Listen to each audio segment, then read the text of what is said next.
Hey everyone, welcome back to the Hot Take Hockey podcast. Wow, I have an amazing guest for this one. Ron MacLean, you know him well through Hockey Night in Canada, CBC, and now Sportsnet.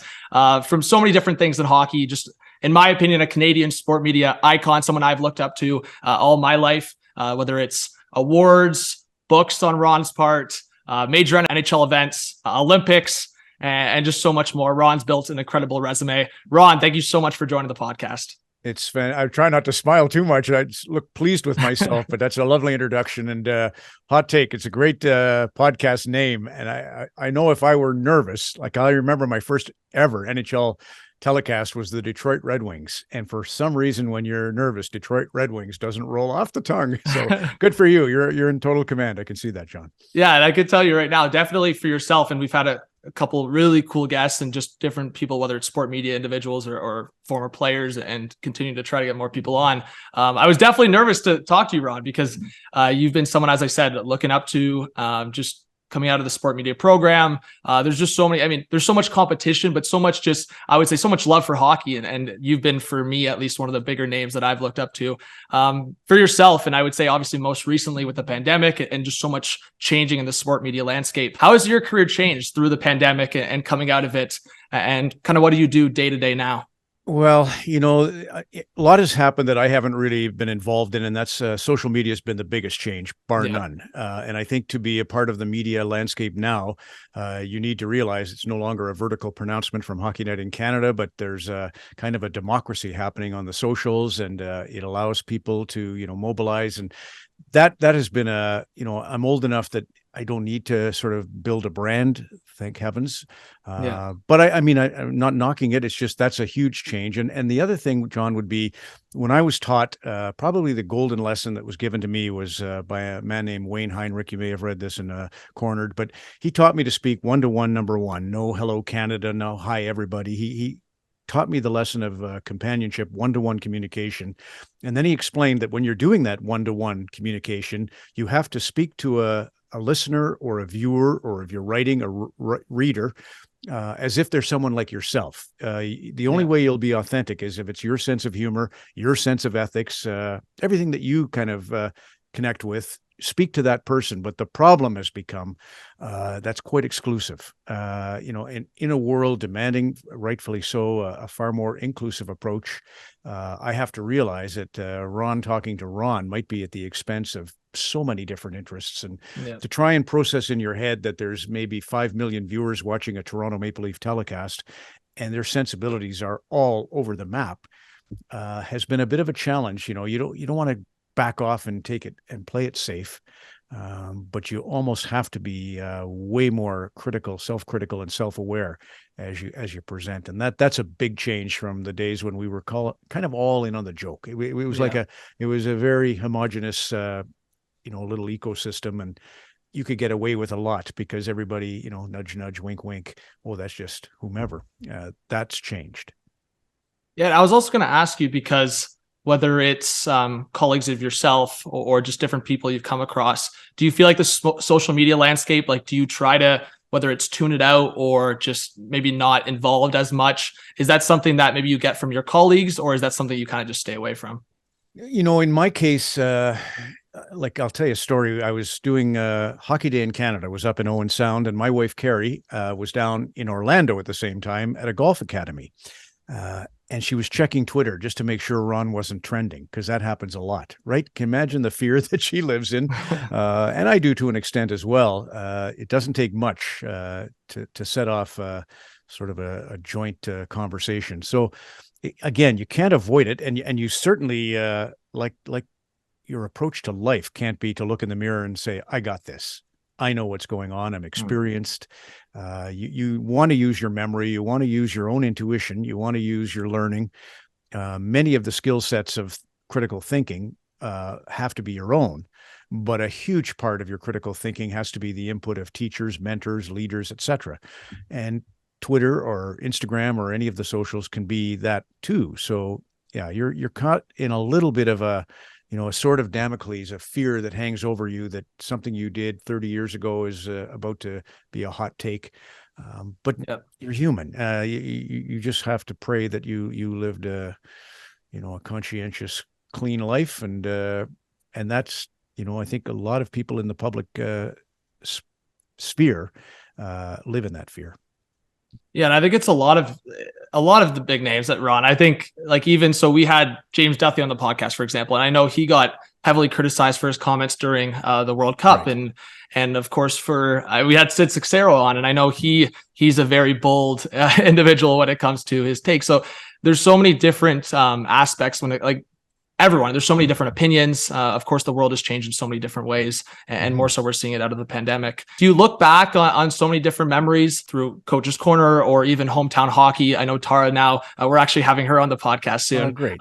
So her working for the Sharks. Do you look back on certain memories, whether you said 30 years ago, like, are there certain things that really stand out now, or whether it's around the fire or a couple of beers? Like, is there those common stories that you really revert back to? Well, first, we still have those moments like Saturday night, Kelly Rudy, Kevin Bieksa, Brian Spear, Elliot Friedman, and I were at a little bar in Toronto at 1:30 in the morning having our 2 quick beers before, heading to bed. I love it. So that won't change. But I do fondly think about how blessed I was to work right from the beginning. I mentioned that Wayne Heinrich, he was my boss at Red Deer, and I had a good group there. Then went to Calgary, and Ed Whalen was a legendary broadcaster, did Stampede Wrestling, really funny guy, but also did political commentary each night on the evening news. So he was all the things that you want from a teacher. Grant Pollock, Mike Lonsborough, it was a great crew there. And then what happened, the other thing, in addition to, of course, Grapes, 33 years with Don, it goes without saying, was magical. And, that's like they say, the meaning of life is that it ends. The meaning of love is it doesn't. And I can promise you there's a great, we were always so different. Grapes once gave me a little statue of a doll from the World's Fair in St. Louis in 1904. It's called a Billiken doll. And the Billiken is the god of how things ought to be. You always say, oh, you left-wing pinko commie, you want, the world to be this way. So we were like, obviously CNN versus Fox from the beginning. And that was less trouble back in the start. It became trouble as the world became so polarized. But also on the Olympics, John, I would work with track and field, Don Whitman, and our analyst was Jeff Gowan. And then Michael Smith. Michael Smith's a decathlete who won silver at a world championships. And Jeff was president of the Coaching Association of Canada. On golf, I worked with Jim Nelford and Judy Rankin. On horse racing, I worked with Jim Bannon, the handicapper at Woodbine Racetrack. And this guy, honestly, he'd need to see the first quarter mile of a race, and then he would circle the order of finish. He was a genius. They all were. They were all just unbelievable at understanding their craft. And so to listen to them talk their sport, I just pinch myself that how did an only child who had no siblings, who kind of looked at the TV for the bulk of his first 15 years, end up with folks who are so good at that. I know you mentioned Don, and obviously Don in different ways. I know you guys always balanced each other really well over the years. So there were so many positives. I know people always pick at the negatives, but so many different positives. Right. And I know I was watching the Spit and Chicklets chat that you had, and I know you said that as time will go on, you'll look back on so many more things. And while there are the negatives, you'll just keep looking back fondly. Do you believe that when you're kind of all said and done, I know I want to see a lot more from you, Ron, but when you're all said and done, do you feel like you kind of accomplished a lot of what you wanted to do? And I also want to, as I said, pick your brain at the reffing and what you've done in your career with that as well. Well, first on the broadcasting end, the lesson Wayne Heinrich also gave me, in addition to one-to-one, was let your guest be the star, right? So obviously Don succeeded beyond my wildest dreams in terms of being a partner who was a star. So I feel like when I look back, all the folks I worked with through those years, I was able to elevate, to lift. I've told this story. Gord Downey on his final tour, the leader of the Tragically Hip. Yeah, I had a beer with him at the Empress in Victoria after the first show of the 10 tour stops. And he said, we were making a change. George Strombolopoulos had come in as sort of the lead for 2 seasons. And, for whatever reason, there was a clamor, and it just, unfortunately for George, I don't think he was put in a great position to utilize his great interviewing skills and to showcase the things he was good at. They were trying to move him into, all the bells and whistles that TV can offer, and have him stand here, stand there. And, he's a great ringleader, and he did a great job, but it was just time after 2 seasons to kind of go back to the, original Coke recipe. Yeah. So that becomes me, and I'm in the bar with Gord Downey of the Hip, and he said, well, Ron, you'll be fine as long as you remember to elevate Kelly Rudy and Nick Kyprios and Elliot Friedman. He had that understanding that, what are we in this for? we're in to lift. We're into certainly to provoke with a word here or there or a thought. So but to actually think of it, John, in terms of did I achieve, honest to God, by the seat of my pants the entire time, not a goal setter at all. Just kept falling into the craziest things. Battle of the Blades. I ended up working with Kurt Browning. Sandra Bezic was a world-class choreographer and judge and commentator. And I mean, that was a just unbelievable experience in terms of how many times she would say to Kurt Browning and me, "No, that is beneath you two." That we called her Fun Be Gone because she would straighten us out in terms of she had a perception of the art that we were doing that was different from the two of us, and magic. So I'll just be grateful that I will always. I mean, not to, again, I got to really be careful. I don't feel like or sound like I'm pleased with myself. But when I think about doing the Canada Day on Parliament Hill and I'm in an Atco trailer dressing room and it's me and Christopher Plummer, the Oscar winner, and it's like Ron and Christopher Plummer. How in the hell did that happen? And then I'm introducing Her Majesty, Queen Elizabeth, the last time she did it in Canada, or the closing of Maple Leaf Gardens with Anne Murray singing Maple Leaf Forever, or introducing the final concert by the Tragically Hip. It's like, what in the hell is going on here? It's happenstance. It's lucky enough to get in, the door. And then after that, like we all know, you just, Wayne Heinrich, this is the 10th and final time I'll mention him, but he said 10 hours of prep to everyone on the air. And he wasn't wrong. That it's just hard work. Those who say about broadcasting, I've never worked a day in my life, are kidding. You never have a minute off in broadcasting because you are just following so many bouncing balls and trying to come up with a new way to say big game tonight. Well, and that's why I wanted to say, Ron, because I think there's so many levels to what you've done. And obviously people just see the product that comes on the TV and the product of what they see, but there's so many different levels to it. Mm-hmm. I do want to speak. So of course, your incredible broadcasting career, your reffing career. So I know you've told this a couple of times, but how did that start? And maybe some just enjoyable memories or interactions throughout that over the years. Well, again, John, you prepare. Funny enough, all of my life has been inadvertent preparation for the path I ended up on. When I was a DJ, so I started my broadcasting career on radio, spinning records, and every record has a little song music bed before the vocalist begins. It might be 4 seconds, it might be 47 seconds. And so you kind of get a little bit of a mental editing clock in your head, knowing that I've got 47 seconds over the start of Santa Esmeralda, please don't let me be misunderstood, to tell a story. Might be the weather, it might be a story. But you get that sense of what is 47 seconds, what is 25 seconds. And that is a great gift for television because you're always up against the clock and how much is left before the commercial break. So, and the reffing, that became my sort of foundation in terms of, being a litigator, being in a position of moderating, being, always having sort of those values that a referee has to have, where you're not the fan and you're not the coach and you're not the player. You don't have the same vested interest. Your job is to make it a level playing field, a fair playing field. And kind of as a host in a broadcast, that's exactly what you're asked to do. And you're asked to see both sides of the story. And you're certainly asked to receive all the boos, that you get when you get the call that goes one way and fans of the other team are hot the other way. You learn to sort of thicken your skin and understand that that's going to be part of it so that you can survive when you get a tweet cavalcade of, Ron sucks. Well, I've heard that how many times in arenas all across the country. So very lucky to have had that inadvertent prep for my journey. That's a great point. Yeah, because people can have their opinions on refs all they want, and even for myself, when I watch games sometimes, I could even find myself getting at the ref. But no, that's a good point. You've had so much of that in person that the tweets it's the human element. I the story in my book is my favorite. Is I was reffing in Bentley when a goaltender was run in a circumstance where a attacking player from Sylvan Lake, Alberta, was coming at the goalie from Bentley, Alberta, collided over the puck, and the goalie stayed down, and the player bounced up and shot the puck in the empty net, and I allowed the goal. And all hell broke loose. The fans came over the glass, and even the mother of the goaltender from Bentley, she was on the ice at the referee circle screaming at me, and it was just like the wildest scene in a little town in Alberta. I was 20 years old. Jeez. And bless her heart, her denture popped out as she was yelling at me. Her false teeth, the front plate, came flying out and spun on the ice in front of us all. And we just sort of in the midst of that chaos, we just all stopped in our tracks and, kind of half mortified. It was no big deal. It's just a plate and all the hockey players can pull theirs out in a minute.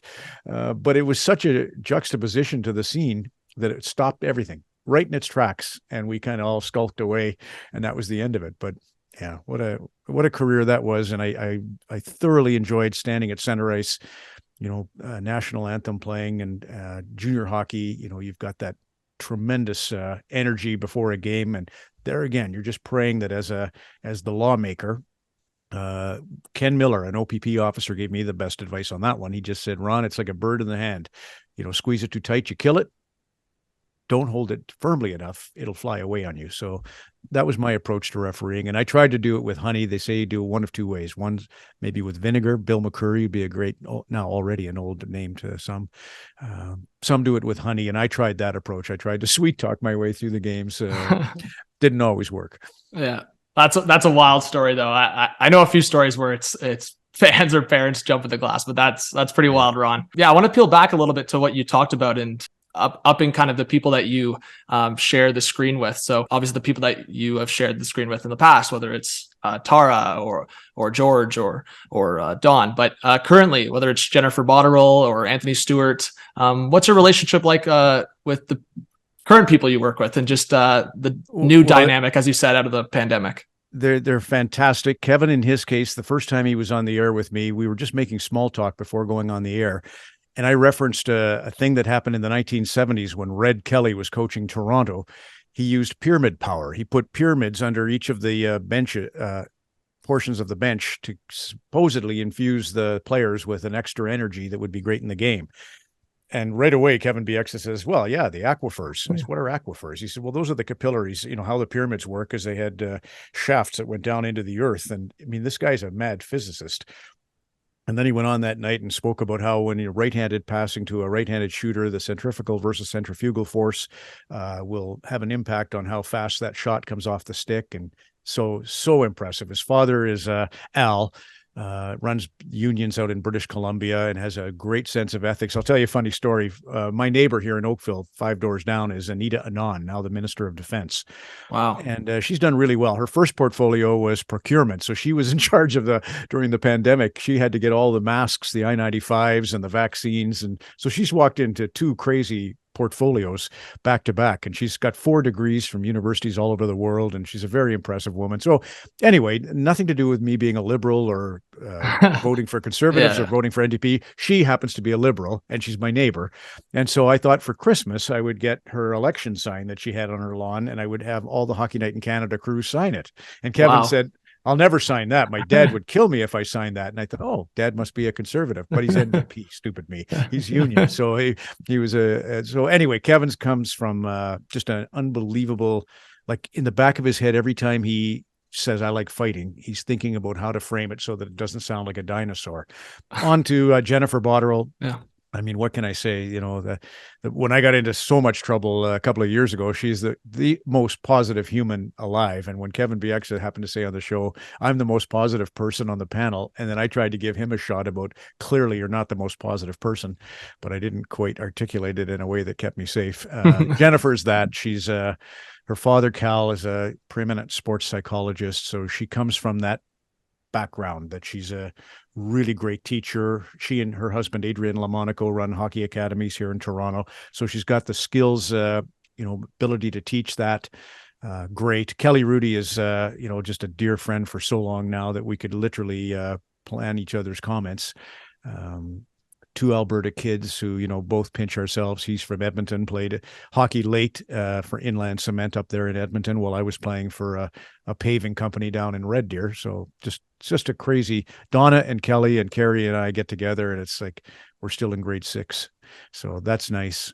Elliot, Elliot, just on top of everything, a great soul. I always say in our job, we have people who are loved in our care. And Elliot's got a great sense of his, particularly like Tara Slone's grandmother is the biggest influence. You can ask Tara about her grandmother. Mm-hmm. By far the biggest influence in Tara Slone's life. And the same holds true of Elliot Friedman. And just both of them, Tara and Elliot, again, incredibly grounded in ethics and in rights, human rights. So everything's a bit measured and careful and proactive in terms of ensuring rights. Yeah, and as I said earlier, I know Tara's doing amazing things with the Sharks, and she's mixing in a lot of that. So, and I'll also make sure to ask Tara a couple questions about you, Ron, and her experience with you. I'm sure she gets tired of that, because it's obviously like she must get a lot of Tommy Lee and there's others in her rock and roll career that are famous, but because it was Hockey Night in Canada for 30 some years when Tara climbed into the chair and started, it was so fantastic to have a female lead. We now have Carolyn Cameron, who was great. But Tara, she's a powerful intellect. I call her the ethical canary, and that's based on the idea in the old days, the miners would bring canaries down into the mine because canaries were prone to die. If methane gas was in the air, they would die immediately. And that would let the miners know that there was poisonous gas in the shaft, and they'd get back out. So an ethical canary is a metaphor for someone who can sort of read the tea leaves and see that the conversation is steering or veering down a poisonous tack. And she's just amazing. So great that she's got her career going in San Jose, and nothing but bigger and better things for Tara if she chooses. Yeah, Carolyn's another great presence now. She even came in my sport media class, and just some of the stuff that she had to say and how her career's grown. It's amazing to see what she's now doing through Sportsnet. Just so easy, right? She's my mom was big on pretense. She hated when I would, and I still screw it up all the time, but I end up appearing smug or appearing didactic, or you pick your criticism. I am guilty as charged, and my mom would try to break me of that. I liken her to Kyle Bukauskas in that regard. I remember saying to Kyle's mom one time out in he's from Campbell River, BC, and we were there for hometown hockey, and I said, do you ever get where you're looking at Kyle and you want to slap him for being so cocky? And she says, Kyle? And I come to think of it, that's true. I've never seen Kyle be cocky in his life, and she's that way. She's just got there's no pretense. It's a self-deprecating, confident beyond, but self-deprecating and charming, and lots of humor laced in her approach. Yeah, I think that's a big thing through broadcasting, Ron, and just I know you know this very well is people's perception of someone, of course, and as you said at the start, being genuine, being yourself, and having that project. But there's a certain level of confidence and ability to up yourself on the broadcast to be successful. So of course I'm learning that. I know it's a constant process, but I think that's kind of the balance that you need, because you're always going to have people have the opinion of you and just have certain comments, but I do want your thoughts on that as well. Well, that's where it does kind of come back to, you have to appeal to you, like life. You have to look in the mirror, and with everything, with your branding, with, it's all well and good to go along to get along with what most people are thinking. But if you hate yourself at the end of that day, what's the point? Why would you even do that? So that is the greatest advice that was given to me, is that, it's try to understand the authenticity comes from your own sincerity. Groucho Marx said, the key to television is sincerity. And when you can fake that, you've got it made, which there's a kernel of truth in that, because half the time you're feeling a little ill prepared, or you're feeling nervous, or you're feeling, just confused. And that'll show, but I think there is a little bit of a biorhythm to it all that, is beyond our control. And there's days when you see the ice and days you don't. And you need to forgive yourself. You need acceptance to be able to move past that perfectionism and just keep for me, the trick is get out of yourself and into why are you doing it and for whom.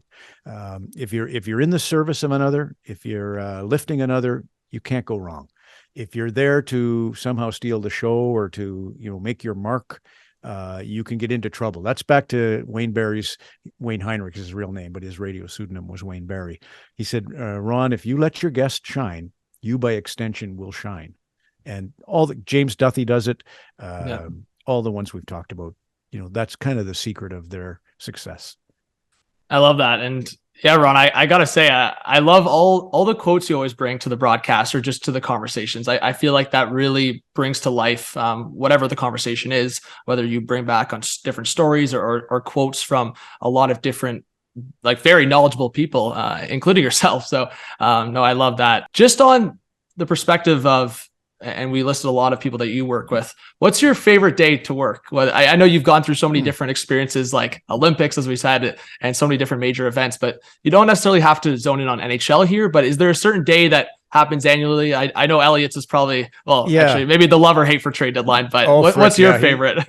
Elliot can't wait for March the 4th. I can assure you, he's under the gun, right? He's just feeling the pressure of breaking stories and getting details right and not offending all of his sources with whatever he says. Yeah. So it's a hard few weeks for Elliot and for Jeff Merrick and anybody cast in that insider's role.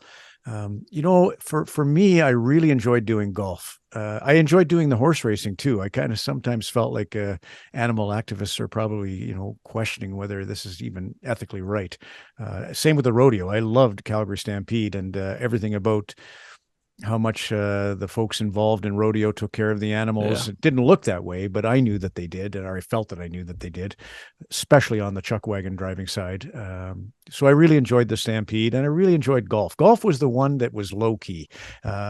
Somehow, in everything else, we wrap ourselves in either the flag in the case of the Olympics, or you're so partisan and you're cheering for your favorite team in the case of hockey that it's unreasonable. There's just no seeing straight when your team is tripped or when your country is not leading the medal standings. Like, honestly, John, in the times that I've anchored primetime Olympics, never once have I shown the medal standings. Pierre de Coubertin created the idea of the modern Olympics based on he did it in a way to try and get French soldiers to be better soldiers. He did think that competition, stirs some of the juices in a soldier. So that was his, you could even question whether that's a great idea. But he certainly was against nationalism, and he at all costs wanted not to have, and even George Washington, first president of the United States, was against the political party system for the very same reason, how divisive it can become. And in the case of me just anchoring my little Olympic shows, I just didn't want it to be Canada vis-a-vis Germany and Russia and USA. I wanted to celebrate the achievements of the teams and the duos and the individuals and leave it at that. I didn't feel it was necessary to be so Canadian about the successes. And I think that just is rooted in my only child upbringing and my Air Force upbringing. Born in Zweibrücken, Germany, lived in France, lived in Canada, all over the place. I felt those kinds of, designations, whether it be the parochial, I wasn't a big fan of those. So that's kind of always a feeling I had, is to avoid nationalism in our work. So my favorite day was golf, because and the rodeo was like this too, because the rodeo, if you said to an American cowboy, hey, there's 4 Texans in the bull riding fights, we don't think about that. So you're brave enough to get on a bull, where you come from is right here, mister. So they hated nationalism in the rodeo. And on the golf front, I mean, we do the President's Cup, and it's crazy. Yeah. It turns this sport of decorum into wild cheering, and I can't argue it isn't great. It's funny. It's like WWE or F or any form of wrestling, when the crowds are suddenly cheering while the guy's making a putt or a chip. It's insane. But that's what nationalism does, right? That's what wrapping oneself in the flag does. And I don't like it. I prefer the etiquette. I prefer the decorum. I prefer the sportsmanship. But golf, God, Judy Rankin, just to do the LPGA Canadian Women's Open and to do some of the skins events, to be around, they're all great interviews. They have to be so brave to play that sport. Is much like the figure skater who stands at center ice waiting for the music. It's like eyes of the world on you, and go ahead. It's only a 5-footer, knock it in, and you got the Masters. Yeah. Can't even imagine. Yeah, well, Ron, I do know, talking to a lot of people, they like a lot of people have had different interactions with you on the golf course. I know you're a big golf guy, whether it's charity golf tournaments or I'm good at the 19th hole.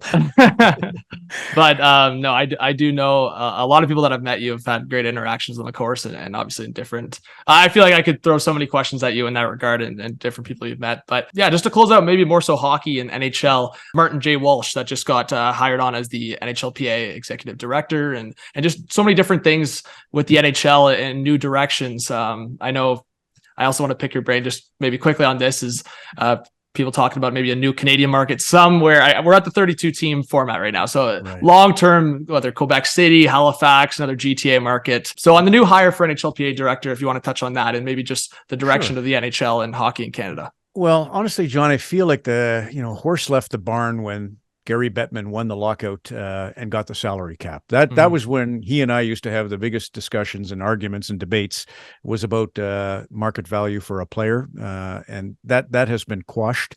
The owners won a significant victory. I will be curious to ask Marty Walsh this, since he did work for Joe Biden, since he was a mayor. He's got a lot of background. There is a little bit of a concern that he's in Jeremy Jacobs' pocket, because the Boston Bruins owner, because they were big backers of Marty Walsh when he was mayor of Boston. So you have to watch that little, and he'll answer to that. And I think he maybe already has. Yeah. But I would love to ask him how in the world collective bargaining is fair. It just seems like when the players got slaughtered in that seminal negotiation, the owners could have stayed out for 4 years and not cared. They have so many prongs to their businesses. They are billionaires to the players, on a short-term career. So it's kind of a nasty question, but in my experience in the business, that's the one injustice I sense. I feel like unions are starting to get their legs again. They were broken basically all over North America in the years under Reagan and so on. I feel that collective bargaining for a player versus an owner is not a fair way to do it. I don't think there's a snowball's chance in hell anything's ever going to change, because the Supreme Court in the United States is predominantly Republican. So you're not going to see a change from a business-friendly version of law. But I will see if Marty's up for that conversation. That might be too boring, eyes glazed over for TV, but I would look forward to having that with him in person.